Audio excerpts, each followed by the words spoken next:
on the clock. Now you delayed that. I won't get done until 2:30 now.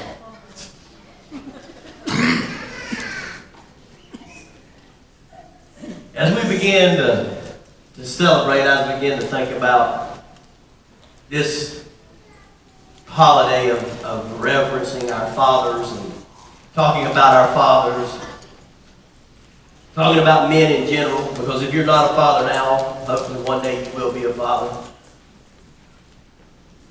As I begin to talk about that, it kind of moves into the fruition of men in general. I didn't want to just leave everybody out. Because a lot of times when you title sermons and you say just Father's Day, guess what happens to all you single guys? I know there's not a song about that. I like to say that when it's all the single ladies. Oh, don't act like y'all haven't listened to the radio. Y'all heard Beyonce. Y'all know what that song is. A bunch of pious Christians. Oh, we don't listen to nothing but Jesus. All the single fellas. They tune me out because I'm not a father. This doesn't apply to me. So this is going to be a Father's Day sermon, but it's going to be geared to men. Because the men in our nation are inadequate.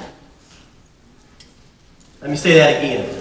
Men in our nation are inadequate. God created us from the foundation of the world, from the very first, the beginning, to be men. But He created us to be men of God. He created us to belong to the Master. We were created to lead our families, to lead our children to Christ. And we're inadequate. Look in here today. Look around. Look around. It means turn your head. What do y'all notice? Women. For far too long, women are having to bear the burden of a church that it was never required for them to carry. For far too long, women are having to do the jobs that God did not create them to do. Because once again, as men, we are inadequate. We're not being what Christ created us to be. We want to beat that drum of I'm a real man. I eat nails, shave with briars, wear barbed wire for underwear. I'm a real man. Right? All the ladies is laughing and think, oh, they gonna get it today. Is that not right? I like my coffee black. My eggs sunny side up. I'm a real man. Right? And we talk about all this stuff that the world says that a real man looks like. You ever seen those commercials with the, I don't know, is it something, Trader Joe's or something with the underwear for real men? More room in them, they can stretch them and all that good stuff. The image of a real man. Right? God's image of a real man varies vastly from our image of a real man. And God needs us as men to step up. God needs us to be real men. That's what we're going to talk about today. We're going to talk about in Ezekiel how God needed real men then. But guess what? God needs real men today. That's what we're going to discuss. But I want to start off by giving the women a little bit of some insider information. Do women really, any of y'all understand men? Y'all want to say y'all understand men? So I'm going to give you some insider information to start this off. For what a real man means, that is different than what he says. Y'all ever notice that what a man says is not exactly what he means? Y'all are awake? I'm fixing to give you some valuable information. So you might want to get your pens out and begin to write this. This is called the Real Men Thesaurus. Okay? How to know what your man is saying. I'm giving y'all some stuff that's gold. Y'all better get ready. First and foremost, when a man says, it would take too long to explain. What he's actually saying is, I have no idea how that works. Right? When a man says, take a break, honey, you are working too hard. What he actually means is, I can't hear the ball game, so can you turn the vacuum cleaner off? Right? Are y'all writing these down? Getting to you, giving the good stuff. When a man says, that's interesting, dear, What he's actually saying is, are you still talking? When a man says it's a guy thing, what he actually means is there is no rational thought pattern connected with this. And you have no chance of ever making any logical connection of what it means. When a man says, can I help you with dinner? What he really means is, why isn't it ready yet? When a man says, sure honey, or yes dear, what he's really saying is absolutely nothing. It's a conditioned response. When a man says, you know how bad my memory is, what he's really saying is, I can remember the theme song to Hogan's Heroes, the phone number of the first girlfriend I ever had, and the vehicle identification number of every car I ever owned. But yes, I forgot your birthday. When a man says, oh, don't fuss, I just cut myself, it's no big deal. What he means is, I have probably severed a limb, but I will bleed to death before I admit that I'm hurt. So get over here and help me reattach my thumb. When a man says, I can't find it, what he really means is, it didn't fall into my outstretched hand, so I'm completely clueless. And the women say, that's directly right.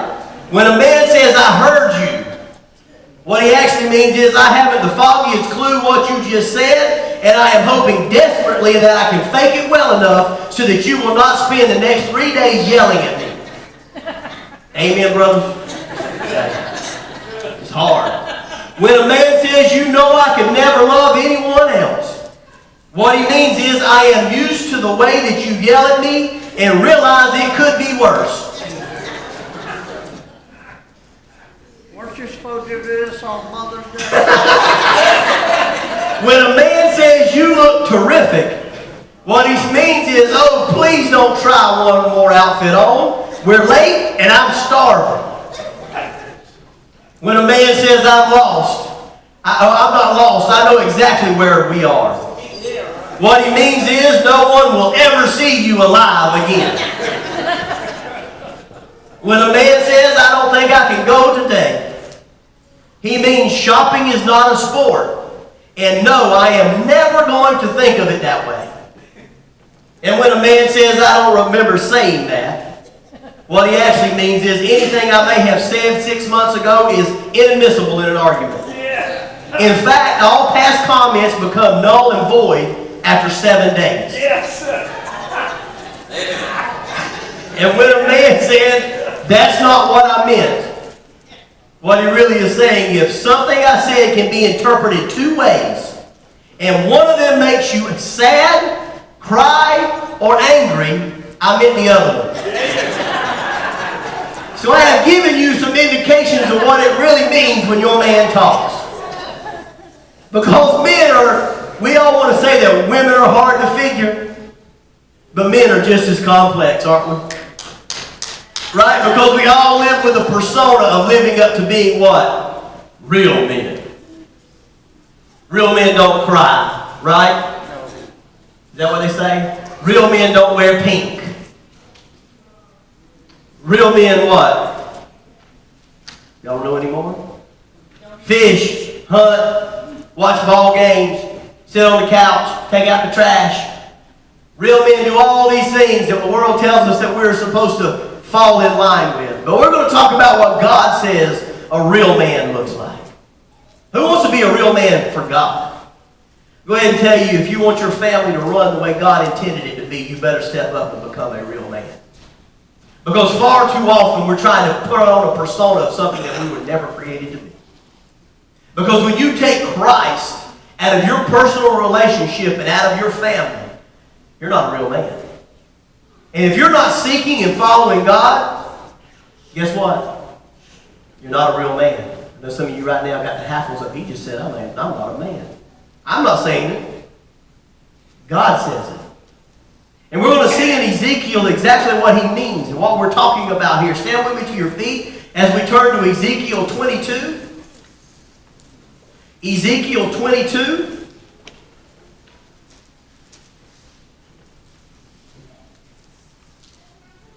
And I'm going to start in verse 26.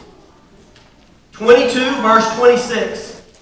It says, her priests have done violence in my law, and you have profaned my holy things. They have made no distinction between the holy and the profane, and they have not taught the difference between the unclean and the clean, and they hide their eyes from my Sabbaths, and I am profane among them. Skip down to 30. I searched for a man among them who would build up the wall and stand in the gap before me for the land.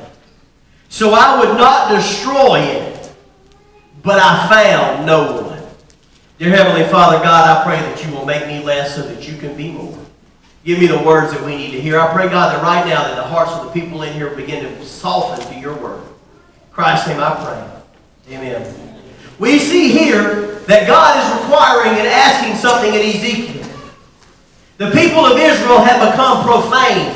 The priests have become profane. The people have become profane. They had walked away from Christ. They had walked away from all that they knew. They had become a nation of a godless people. They had begun to seek idols. They had begun to do everything that was immoral. They had walked away from God. And we see here that God says what? What did it say in verse 30? I searched for a man. Who in here's men? Raise your hand. If you're a man, raise your hand. Said, I searched for men among them who would what? Build up the wall and stand in the gap before me in the land. So I would not what? Destroy it. But I found no one. Fast forward 2,000 years to 2019. I believe that God could look down on the United States of America and say, I have searched for a man to build the wall, and I have searched for a man to stand in the gap so that I would not destroy all that is there. And they would say what? But I have found no one. Real men, first and foremost, build the wall. The wall here is a defense. It's something that is constructed to defend against the enemy. You know, when they had walls in this time, it was not just so everything looked pretty. Right? They built a wall to keep out the animals. They built a wall to keep out their enemies. They built a wall to protect them when they sleep. The wall was an important aspect of their everyday life. We take that for granted because we build fences that you can climb, right? God said, I am searching far and wide in Israel to find someone, anyone, to build the wall. I need a man to step up. I need a man to be the man that I created him to be. I need someone to build the wall. But I have found none. I dare to say that God looks into America today and He's searching for a man to build the wall, and He is finding none. What does it mean to build the wall? When you start with a wall, you first have to lay what? You have to lay what, men? A foundation. The foundation is us. We have to allow God to be the foundation of our lives. He has to be that which concretes it all together. He has to be our heart's desire, our passion, what we seek daily, so that we can lay the foundation, so that on top of that foundation we can begin to build a wall to protect our family, to protect our friends, to protect our church. First and foremost, men have to lay the foundation to build the wall of life so that we can defend ourselves against what? The attacks from Satan. Have you looked at the world we live in? Have you flipped through the news feeds lately?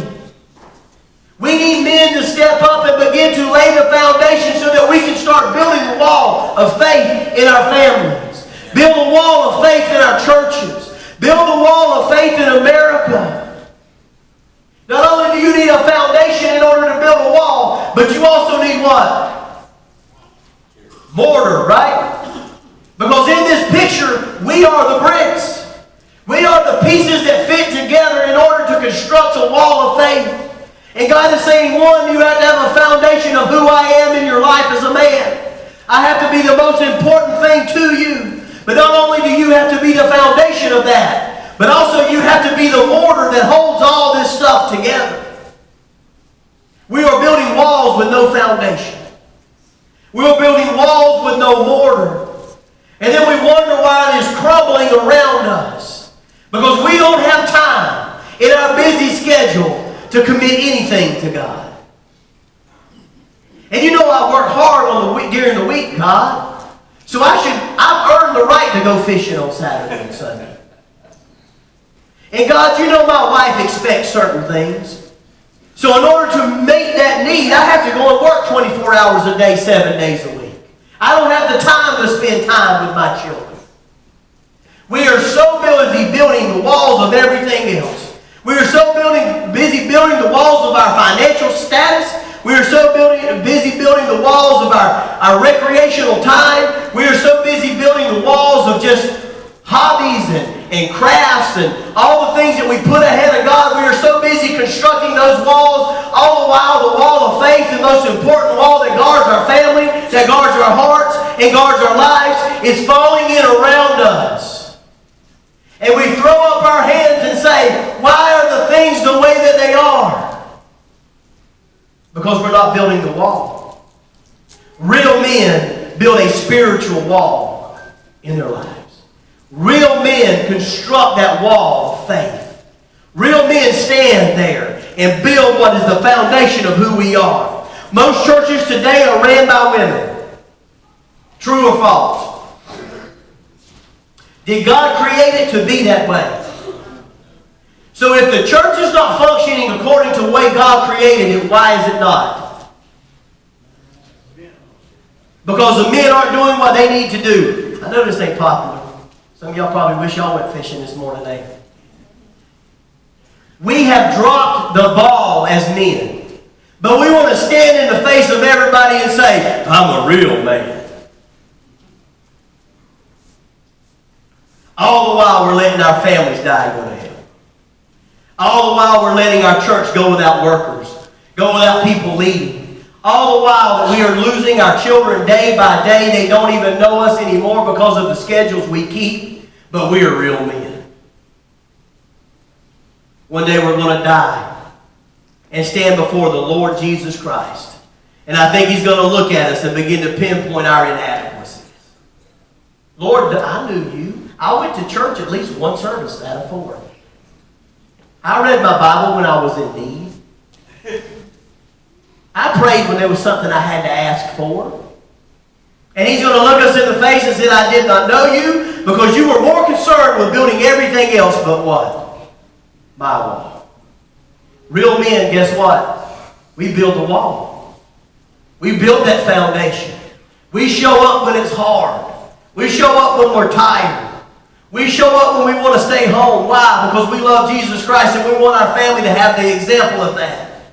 Do you know those children are going to do what you show them to do? And if you say with your mouth that church is important and then you stay your end at the house, you're telling them that it's not as important to me as I say it is.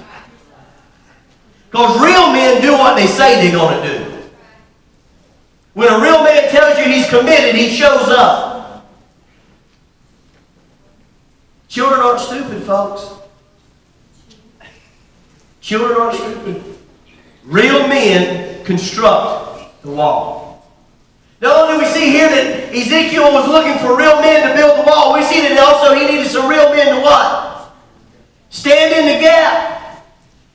Do you know what happened when they constructed the wall? When they began to build the wall, they would build it around the city, but there were going to be certain places that they couldn't build it quick enough to defend themselves. So in those spots, they would take their best warriors, their strongest men, and those men would stand in the gap of those walls, and they would fight day in and day out to protect the city in order for the walls to be completed.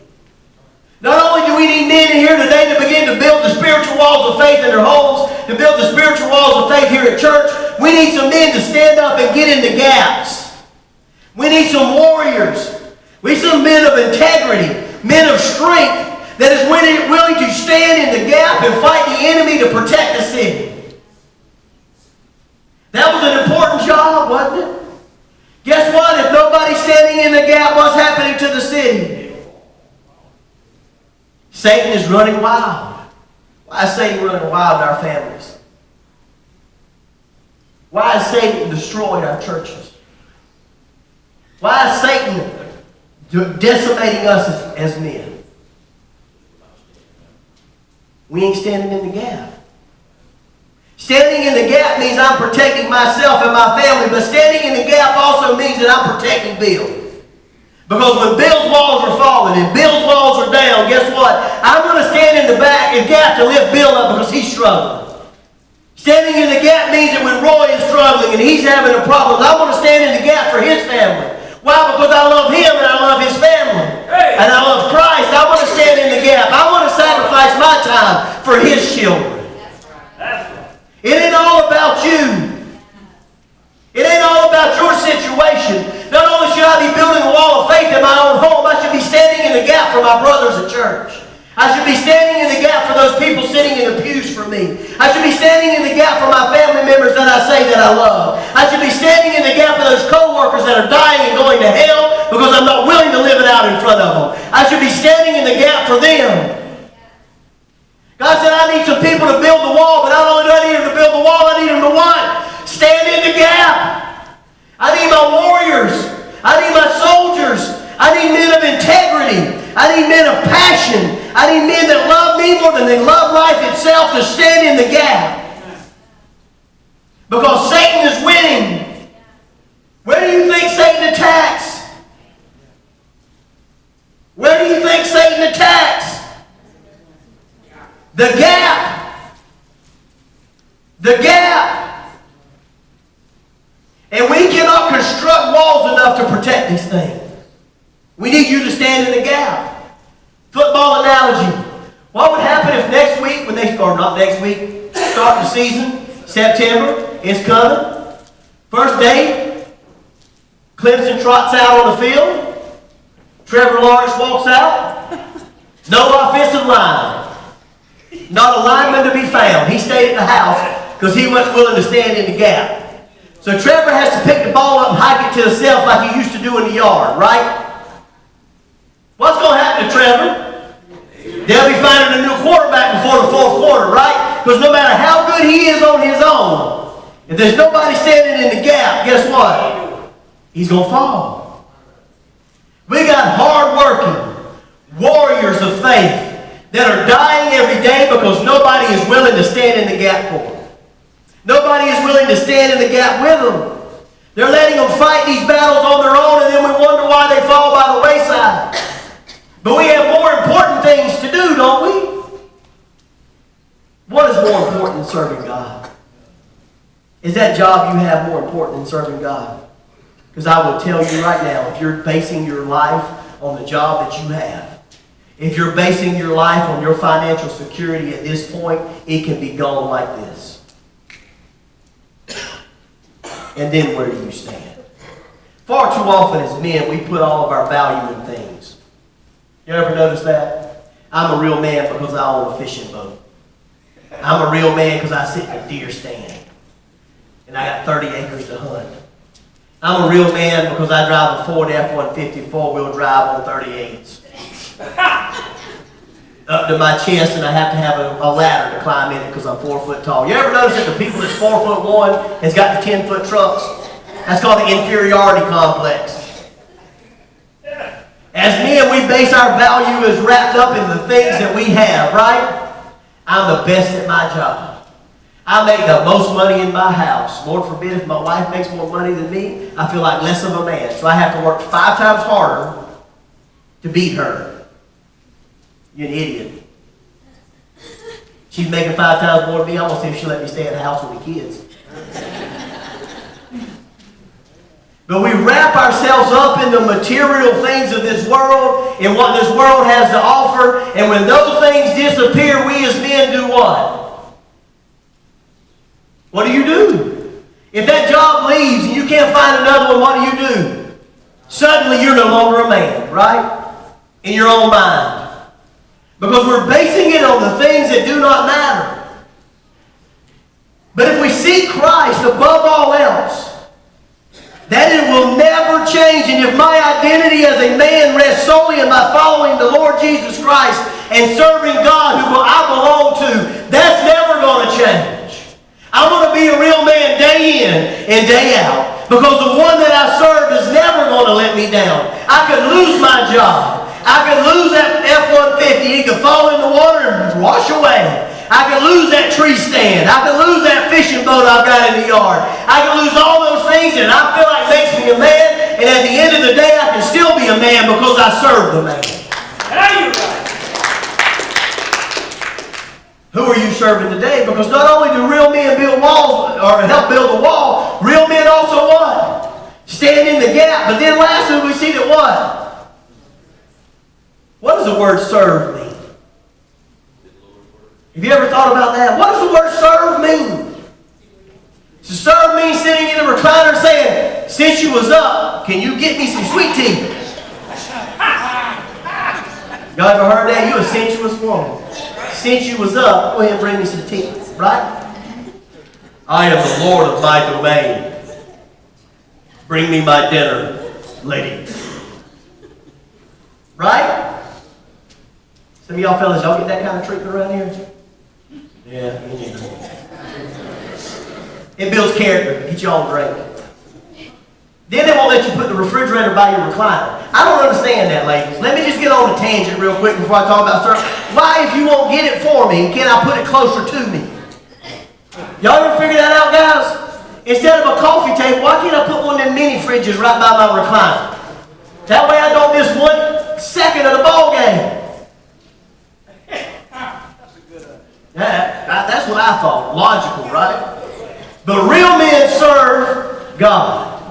And it means to serve God, it means to give up a portion of that which you own to follow something that is greater than you. That means giving up that time that you would normally donate to do other things. Donate that to take your children to church. That means come home a little bit early from that job that you think is all important and spend time with the Bible every night and read it to your children. Pray with them before they go to bed. You can't fix them when they get 18. If you don't fix them now, you will never fix them when they get that big. Because when they get that big, they think they know it all. They think they have it all figured out. You haven't built the wall of faith when they get to that age. You can't start construction the wall. If so, you'll have to stand in the gap 24 hours a day, 7 days a week. People bring their teenagers to me all the time and say, Blake, they're 16 and I don't know how to fix them. I said, you should have fixed them when they were born. You should have had them in church from the time they were this tall. You should have read the Bible to them every night. You should have prayed for them because it's not the woman's responsibility to lead the household.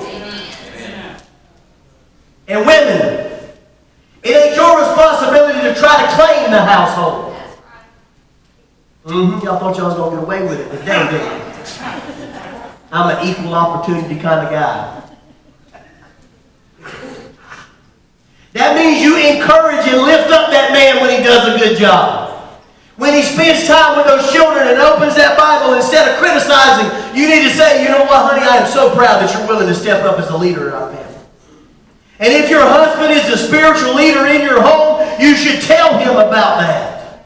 You should tell him that I appreciate all that you sacrifice and give to my church. I appreciate all that you give and sacrifice to this family. Because a man that's willing to build a wall and stand in the gap is a man that you should honor. Is a man you should respect. Is a man that you should take care of. That you should treasure like gold. Because there's not many of them out there. It's a precious diamond. It's something that you can hold on to. If your father is a man of character, if your father is a man that holds up God, if your father is somebody that taught you the Word, that carries you to church, that showed you how to be a man, if that's your father, you should hold him in a high esteem. Because he's laid a foundation and built a wall in your life that nobody can destroy. I thank God daily that I belong to a father that taught me who the Father was. I thank God every day that I was brought up in an unwavering household in the respect to following Christ. If not, I would not be here today. If not, Lord, Lance would be in prison. I had a jab in. I ain't got him in a while. So when you see that man that is building the wall and you see that man that is standing in the gap, and you see that man is serving God to the best of his ability, give him a pat on the back. It is unfortunate that in most churches, when it's time to nominate deacons, we can't find any. Real talk. It is a shame when we talk about men's ministry and we can't find anybody to lead it. Because the 3 men we have that standing in the gap building the wall can't do it all. Who? This got heavy, didn't it? It's a shame that in a church our size, when it comes September and it begins time to fill jobs in our church, that I'm filling jobs with women and not men. Not that women can't do the job, but that we are so inadequate with spiritually grounded men that there's nobody to pick from. And especially when God created us to be what? The leaders at home and the leaders where? Here. This isn't sexist. I know some of y'all women are like, the pastor's being sexist. This is biblical. And if I'm sexist, guess what? God's sexist with me. Because He created me and holds me accountable to lead my family. He holds me accountable to lead this church.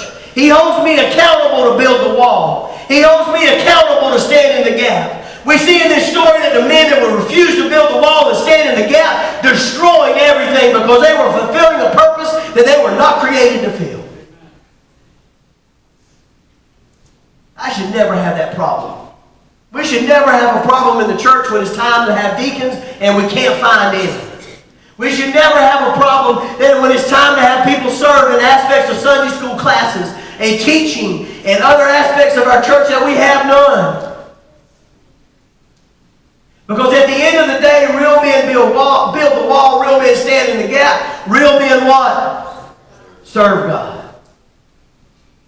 I need some men to stand up and start serving God. I need some men to stand in the gap with your brother. Go to war with him. Don't, when you see the enemy come, you leave. You know, that's bad in Baptist churches, right? Everybody's got an opinion of how you need to handle things. And then when the enemy attacks, guess what they do? Look, that's the preacher's job. We go into the house. Handle that, Pastor. We need some real men. I know this isn't popular, guys. I'd love to teach y'all a fluffy sermon. But we're inadequate. Notice I'm saying we're inadequate. We're not leading our family. We're not leading our churches. We're not doing what it takes to be the people that God created us to be. All the while, Satan is destroying everything that we have because we're not willing to what? Commit fully to Christ. Should that ever be a problem? Should that ever be a problem? We should set the example. I was reading some statistics. They did a survey in prison of the people that were in prison for rape. The majority of men in prison for rape have zero influence from their father, never knew their father. I think the amount is about 75% to 80%. People in prison that commit murders, almost 90% have no influence from a father figure in their lives. I'm beginning to see a pattern. The majority of those in prison for stealing, almost 75% of those people never had a fatherly influence in their life. Beginning to see a pattern. Our families need us. Our children need us. Yes, they need their mother. We all know that the hand that rocks the cradle rules the world. But our kids need to see real men. Men of character. Because that's what God called you to be, to set the tone of worship in your house. To set the tone of worship in this church. To lead and guide those. And we've fallen. We've ruined it in pursuit of bigger houses, in pursuit of bigger vehicles, in pursuit of recreational time, and in pursuit of all the other things that we find more important than serving God. I get caught up in this. I love football with the best of them. Now, I ain't hunting too early in the morning. I don't go to bed till 2 o'clock in the morning. I have to go straight to the tree stand. I doggone sure ain't hunting with Lance Anderson. He just stay all night. I just go in the woods and stay all night. a little messed up. I have things that I enjoy, and I have to make sure that I temper that. Because if I'm passionate about something, I seek it. Are y'all that way? Melinda knows this for a fact. If I get a new hobby, I'm going to be the best at it. That means Bill Smoke is identical to this. I'm going to buy everything that I need to have to be the best at it. I ain't going to ease into the hobby. Right? Yeah, some people can ease into playing golf. No. I'm going to get everything I need. If I'm going to do any hobby, I'm going to have everything necessary to be what? The best. Why don't we take that relationship with God that way?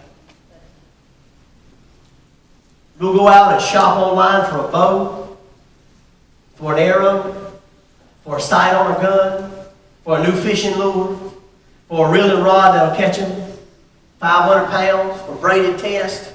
We'll watch YouTube videos on how to fish. We'll watch kayak videos on how to build a boat. Right? Oh, y'all know this is true. Don't be looking at me. We'll look at how to put the corn in just the right spot. We'll watch videos that are, Melinda, sometimes I'm listening to some of the sports radio, and Melinda goes, how do you listen to this stuff? It's ridiculously boring. But it's interesting to me because what? I have an interest in it. Why don't we give 100% to God as men? Do you know what would happen in our churches if you guys begin to step up and be the men God created you to be? Don't be a real man the world wants you to be. Be a real man God wants you to be. Start being that foundation and that mortar in this church. Make a commitment that when the doors are open, you're going to be here. Come hell or high water, or you being chopped off at the knees, you are going to be here. Try it. Say, come hell or high water, my family, we're going to sit down and we're going to read the Bible and we're going to read the Word before we eat at night. We're going to eat around the dinner table. I am going to step up and be the real man that God wants me to be. And see what it begins to do in your children's lives. See what it begins to do in your family's lives. See what it begins to do in this church. Begin to train those young men up to know who God is so that when I have to have a deacon 15 years from now, I can find one. Teach them what it means. So that when I need Sunday school teachers, we've trained them in the character of who Christ is.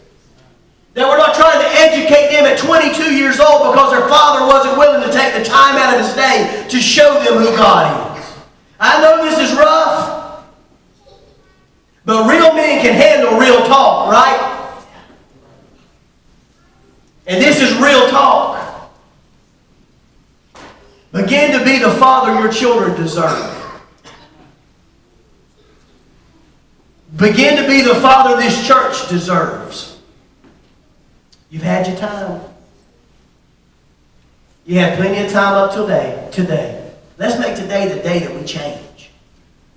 I would love to see the men of this church begin to unite and build a wall of faith in this building. I would love to see us be the first ones there to stand in the gap. I would love to see it a point where we have so many men coming that we outnumber the women. Let's beat them. Come on now, we can do it. I'd love to see men leading Bible studies in this church.